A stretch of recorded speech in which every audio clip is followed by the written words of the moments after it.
Hello dear students, कैसे हो? चलिए, आप लोगों का मेरे चैनल होम केमिस्ट्री क्लासेस पर स्वागत है। आज बात करने वाले हैं method of preparation of carboxylic acid, जिस पर हम लोग बात करेंगे कोच रिएक्शन। और जो कोच रिएक्शन है यह इस तरह से है कि जब एल्किन या फिर ओलेफिन को कार्बन मोनोऑक्साइड और पानी या फिर भाप के मिश्रण के साथ पर 350 डिग्री अम्ल उत्प्रेरक की उपस्थिति में गर्म करते हैं, तब उससे कार्बोक्सिलिक एसिड का फॉर्मेशन होता है। अगर इनकी रिएक्शन की बातें करें तो इनकी रिएक्शन इस तरह से है कि सबसे पहले तो एल्किन या फिर ओलेफिन, जैसे कि कार्बन कार्बन के बीच में डबल बॉन्ड होना चाहिए। ओलेफिन का मतलब भी यही होता है कि अगर इस तरह से कार्बन कार्बन के बीच में डबल बॉन्ड है तब उसे ओलेफिन कहा जाता है। और यही ओलेफिन जो कि एल्किन होता है, और इसे इस तरह से भी कह सकते हैं अनसैचुरेटेड हाइड्रोकार्बन। अगर इस तरह से क्या बोले हम लोग, अनसैचुरेटेड हाइड्रोकार्बन, जिस पर कार्बन कार्बन के बीच पर डबल बॉन्ड, या फिर एल्किन कह दे या फिर ओलेफिन कह दे। तो इस तरह से अगर इनकी रिएक्शन की बात कर लें, इस तरह से कार्बन कार्बन के बीच पर डबल बॉन्ड है जो कि एल्किन या ओलेफिन है, और इनका रिएक्शन कार्बन मोनोऑक्साइड और पानी के वाष्प के साथ पर इस तरह से 350 सेंटीग्रेड ताप पर, जिस पर फास्फोरिक एसिड उत्प्रेरक है, तब यह आपस में रिएक्शन करके यहां से जो कि कार्बोक्सिलिक एसिड का फॉर्मेशन करता है। और हम लोग पहले भी बोले हैं कि कार्बन मोनोऑक्साइड या फिर कार्बन डाइऑक्साइड जब रिएक्शन करता है कार्बोक्सिलिक एसिड बनाने के लिए, तब उससे जो रिएक्टेंट है उस रिएक्टेंट के कंपेयर में जो प्रोडक्ट होता है उस प्रोडक्ट में नंबर ऑफ कार्बन जो कि इंक्रीज हो जाता है। यहां पर नंबर ऑफ कार्बन इंक्रीज हो गए हैं। अगर एक और रिएक्शन में और बात कर ले सेकेंड नंबर इस पर, यहां से CH3 CH double bond CH2 जो कि प्रोपीन है। और अगर इस तरह से जो प्रोपीन है, इस प्रोपीन का रिएक्शन क्या है, यहां पर कार्बन मोनोऑक्साइड और इस तरह से जल वाष्प है, और इसका रिएक्शन किसकी उपस्थिति में, इस तरह से फास्फोरिक एसिड लिख दे, और यहां पास जो फास्फोरिक एसिड मिलाकर इसे 350 सेंटीग्रेड ताप पर गर्म करते हैं। उस कंडीशन में यहां से जो कंपाउंड है इस तरह से बनता है CH3 CH C double OH, और यहां पास फिर से CH3 जो कि कार्बोक्सिलिक एसिड है। और क्या बोले यहां पास मोनोकार्बोक्सिलिक एसिड का फॉर्मेशन होता है। और इस तरह से अगर जो कार्बोक्सिलिक एसिड में जो कार्बोक्सिलिक एसिड का फंक्शनल ग्रुप है वह एक ही बार है, जिसे मोनोकार्बोक्सिलिक एसिड कहते हैं। तो इस तरह से यहां पर कंपाउंड बनाते हैं। देखिए, इस कंपाउंड में चाहते तो यह CH3 CH2 फिर से यहां से CH2 और फिर यहां पर C डबल OH इस तरह से भी प्रोडक्ट बनाता, लेकिन यह जो प्रोडक्ट है वह माइनर प्रोडक्ट बनता है, और यह जो प्रोडक्ट है वह क्या है, मेजर प्रोडक्ट बनता है। तो यहां पर हम लोग प्रोडक्ट की बातें करेंगे तो इनकी बातें नहीं करेंगे, क्योंकि अगर यहां से इस कंपाउंड को निकाल दिया जाए तो कार्बन पर क्या है, पॉजिटिव चार्ज लगेगा, और इनकी बात कर ले तो इस कार्बन पर पॉजिटिव चार्ज लगेगा। अब पॉजिटिव चार्ज लगा तो ये जो क्या है, कार्बोकेटाइन, और इन दोनों कार्बोकेटाइन की बात कर ले तो ये कौन सा कार्बोकेटाइन, 1 डिग्री कार्बोकेटाइन, और ये वाला कौन सा है, 2 डिग्री कार्बोकेटाइन। और 1 डिग्री कार्बोकेटाइन और 2 डिग्री कार्बोकेटाइन में स्टेबिलिटी किसका अधिक है, इस तरह से 2 डिग्री कार्बोकेटाइन की, रिएक्टिविटी किसका अधिक है, 2 डिग्री कार्बोकेटाइन की। तो यहां से यह रिएक्शन हम लोग नहीं देंगे। चलिए, अगर इस कंपाउंड के अगर मैकेनिज्म की बातें करें तो इनकी मैकेनिज्म इस तरह से है, यहां पर लिख देते हैं मैकेनिज्म। देखिए, सबसे पहले तो हम लोग यहां पास उत्प्रेरक यूज किए हैं। इस तरह से उत्प्रेरक क्या है, फास्फिन है, CH3PO4, और इस फास्फोरिक एसिड जो कि उत्प्रेरक है, और यह क्या है, एक तरह से एसिड है, और एसिड का काम क्या होता है, हाइड्रोजन प्लस आयन देना, तब H2PO4 माइनस आयन जो कि यहां पास बच जाता है, और यहां से क्या देगा, हाइड्रोजन प्लस आयन जो कि डोनेट करते हैं। और एसिड का क्या है, गुण ही है कि वह हाइड्रोजन प्लस आयन डोनेट करेगा। चलिए भाई, हाइड्रोजन प्लस आयन डोनेट कर दिया। अब जब हाइड्रोजन प्लस आयन डोनेट किया है तब क्या करेगा, यहां पास रिएक्टेंट इस तरह से जो रिएक्टेंट लिए है इसी की बात कर लेते हैं, प्रोपेन की। तो इस तरह से रिएक्टेंट लिख देते हैं, propane CH3 CH double bond CH2, यहां पास जो कि प्रोपेन है। अब इस प्रोपेन की बातें करें तो इस प्रोपेन को देखें तो इस पर हमको क्या करना है, इस डबल बॉन्ड को ब्रेक करना है।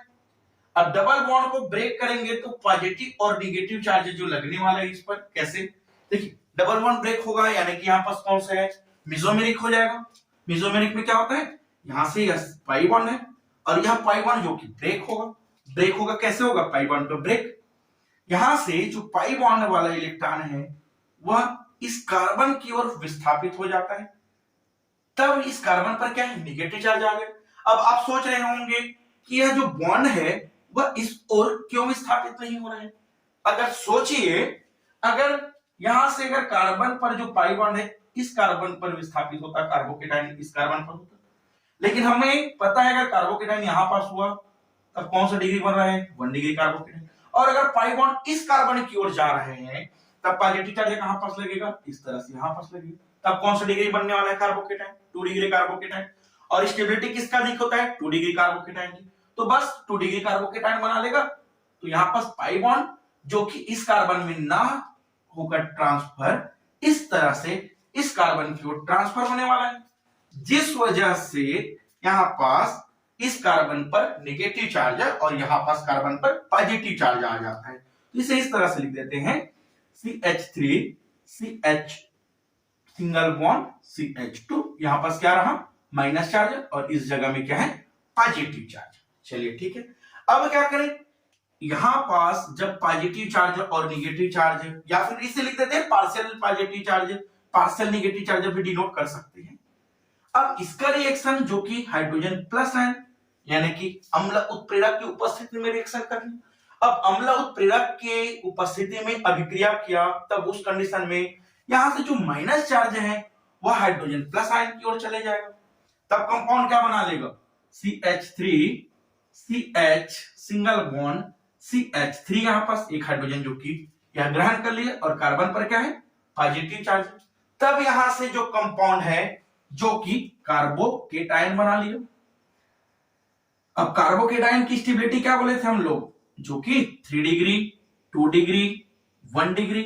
एक कौन सा है, 2 डिग्री कार्बोकेटाइन। क्या 3 डिग्री कार्बोकेटाइन बन सकता है, नहीं बनेगा। 1 डिग्री तो बन सकता है लेकिन 1 डिग्री की स्टेबिलिटी या रिएक्टिविटी 2 डिग्री के कंपेयर में कम है, तो यहां पर 2 डिग्री कार्बोकेटाइन बना लिया। अब क्या करेगा, जब 2 डिग्री कार्बोकेटाइन यहां पास बना हुआ है तब यहां पास कार्बन मोनोऑक्साइड के साथ रिएक्शन होगा। अब कार्बन मोनोऑक्साइड को CO लिखा जाता है, अगर इस CO को अगर और तोड़कर लिखे तो इस तरह से C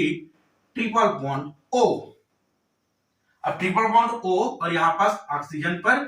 जो कि पॉजिटिव चार्ज है, कार्बन पर नेगेटिव चार्ज और ऑक्सीजन पर लोन पेयर ऑफ इलेक्ट्रॉन है। देखिए हम लोग इसको क्यों लिखे ऐसा, कि देखिए यहां पास ऑक्सीजन पर नंबर ऑफ इलेक्ट्रॉन होता है टोटल 8 इलेक्ट्रॉन और उसके ऑर्बिटल आउटर मोस्ट में कितना होता है, 6 इलेक्ट्रॉन। तो यहां पर देखिए 1 2 3 4 5 6 इलेक्ट्रॉन, और अगर यही चीजें प्लस चार्ज होने से एक इलेक्ट्रॉन डोनेट हो गया और इस बॉन्ड में तो भी इलेक्ट्रॉन है, तो इस तरह से 6 इलेक्ट्रॉन 7 और 8 एक डोनेट कर दिया। और डोनेट किया तो लिया कौन है, कार्बन लिया है। अपना ऑर्बिटल कंप्लीट करने के लिए कार्बन क्यों लिया है, 1 2 3 4 5 6 2 इलेक्ट्रॉन ले, एक इलेक्ट्रॉन लिया है और एक खुद की इलेक्ट्रॉन है, तो इस तरह से कार्बन भी अपना वैलेंसी कंप्लीट कर लेता है और ऑक्सीजन भी अपना वैलेंसी कंप्लीट कर लेता है। अब क्या होगा कि यहां से जो पॉजिटिव चार्ज है या कार्बोकेटाइन है वह इस तरह से माइनस चार्ज की ओर शिफ्ट हो जाएगा, और माइनस चार्ज किस पर है, कार्बन पर है। तो यहां से कंपाउंड क्या बना लिया, CH3 CH, यहां पास फिर से CH3 और इसके बाद इस कार्बन पर लग गया है, यहां पास जुड़ा है और यहां पास जो कि ट्रिपलेट बॉन्ड से यहां पास जुड़ा हुआ है। और जब यहां से जब बॉन्ड इसके पास गया तब कार्बन पर कौन सा चार्ज अभी भी है, पॉजिटिव चार्ज है कार्बन पर। अब क्या करेगा, जब कार्बन पर पॉजिटिव चार्ज है कार्बन पर पॉजिटिव चार्ज क्यों है, यहाँ पास लोन पेयर ऑफ इलेक्ट्रॉन इस तरह से तो है, तो ये माइनस और प्लस चार्ज है जो कि न्यूट्रल हो गया, और यहाँ पास ऑक्सीजन पर जो बच गए हैं उस ऑक्सीजन पर आ गए हैं पॉजिटिव चार्ज। अब क्या करेगा, यह जो कि रिजोनेंस देगा, कैसे रिजोनेंस देगा, इसकी रिजोनेंस स्ट्रक्चर की बात कर ले तो इनकी रिजोनेंस स्ट्रक्चर इस तरह से होगा कि यहां पास अगर ये जो प्लस आयंस है वह प्लस आयंस इस तरह से एक इलेक्ट्रॉन को ले लिया ऑक्सीजन, तब क्या हो जाएगा, प्लस चार्ज और माइनस चार्ज क्या है, यहां पास न्यूट्रल हो जाएगा, और यहां से जो बॉन्ड ब्रेक हो जाएगा और इस कार्बन पर क्या लग जाएगा, पॉजिटिव चार्ज, क्योंकि यहां से इलेक्ट्रॉन ऑक्सीजन को डोनेट कर देगा, तो कंपाउंड क्या बना लेगा, इस तरह से CH3 CH CH3, फिर यहां पास C डबल बॉन्ड O और कार्बन पर क्या रह गया, पॉजिटिव चार्ज।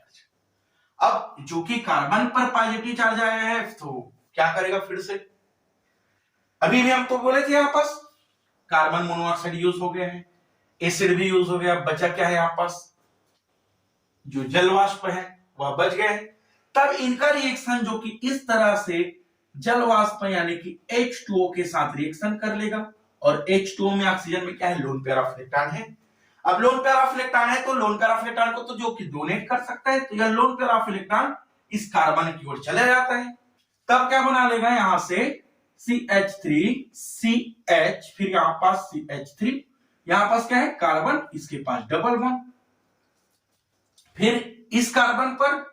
जो कि ऑक्सीजन ऐड हो गया है जो कि जुड़ा था, और यहां पास जो कि H2O बन जाता है। अब क्या होगा, जब ऑक्सीजन अपना इलेक्ट्रॉन डोनेट कर दिया और कार्बन के साथ जुड़ा है, तब एक इलेक्ट्रॉन तो डोनेट कर दिया, लेकिन इसके पास लोन पेयर ऑफ इलेक्ट्रॉन में एक इलेक्ट्रॉन तो फ्री बच गए, वह एक इलेक्ट्रॉन यहां से पॉजिटिव चार्ज हो जाता है और कार्बन को डोनेट कर देता है। फिर क्या करेगा, यहां से हम लोग क्या किए थे, उत्प्रेरक क्या यूज किए थे, इस तरह से एसिड यूज किए थे, और एसिड का हाइड्रोजन प्लस आयन जो कि यहां पास क्या है, उनको यूज कर लिए थे। अब क्या करें, हाइड्रोजन प्लस आयन फिर से बाहर निकाल दे, क्योंकि जो उत्प्रेरक होता है इस तरह से जो कैटलिस्ट, उस कैटलिस्ट का काम क्या होता है, वह रिएक्शन में पार्टिसिपेट करेगा, लेकिन जो प्रोडक्ट बनेगा उसके बाद जो कैटलिस्ट जैसा उस रिएक्टेंट में या रिएक्शन में पार्टिसिपेट किया था वैसे ही सेम टू सेम वह बाहर निकल जाएगा, तो यहां से हाइड्रोजन प्लस आयन डोनेट कर देगा, और यहां पास जो इलेक्ट्रॉन है वह न्यूट्रल रह जाएगा, तब क्या बना लेगा, यहां से CH3 CH, फिर से यहां से CH3, और यहां पास जो कि C डबल बॉन्ड O इस तरह से यहां पास लिखा जा सकता है, क्योंकि C डबल बॉन्ड O फिर एक H है यहां पास, तो यहां पर जो कंपाउंड बना है वह 1 2 3, और यहां पास 4 बात कर ले तो यहां पास क्या है, 4 है, तो यहां पर ब्यूटेरिक एसिड यहां पास फॉर्मेशन कर लेते हैं, और कौन सा ब्यूटेरिक एसिड, आइसोब्यूटेरिक एसिड का जो कि फॉर्मेशन कर लेता है। तो इस तरह से यह इनकी मैकेनिज्म है और यह इनकी रिएक्शन है। देखिए हम लोग इस पॉइंट को ध्यान देंगे कि यहां पर जो डबल बॉन्ड है वह किस साइड ब्रेक होने वाला है। देखिए ऐसा अगर बात कर ले आप और उदाहरण की, जैसे कि CH3 CH2 CH double bond CH2, यहां पर जो पाई बॉन्ड है वह कैसे ब्रेक हुआ, माइनस चार्ज किस पर लगेगा, माइनस चार्ज यहां पास की माइनस चार्ज इस जगह में लगने वाला है। तो हमको यही ध्यान देना है कि अगर देखिए इधर क्या है, स्टेरिक हिंड्रेंस अधिक है, और स्टेरिक हिंड्रेंस अधिक होता है तब रिएक्टिविटी क्या होता है, स्टेरिक हिंड्रेंस अगर अधिक हो तब रिएक्टिविटी क्या हो जाता है, उनकी कम हो जाता है। तो यहां पास रिएक्टिविटी इधर कम हो जाएगा, तब माइनस चार्ज क्या है, इस ओर जाएगा, इस कार्बन की ओर, या फिर यह बोल दे जिधर लंबी श्रृंखला वाला कार्बन होगा उधर माइनस चार्ज नहीं आएगा, क्योंकि वह जो रहता है कंपाउंड इलेक्ट्रॉन डोनेटिंग ग्रुप बन जाता है, और यहां पर जो कम कार्बन वाले जो ग्रुप है उस ओर माइनस चार्ज आ जाएगा, क्योंकि वह इलेक्ट्रॉन विथड्राइंग ग्रुप बन जाता है। तो इस तरह से यह इनकी मैकेनिज्म है और इनकी रिएक्शन है। तो चलिए वीडियो आपको पसंद आया हो तो वीडियो को लाइक करें, शेयर करें। Thank you.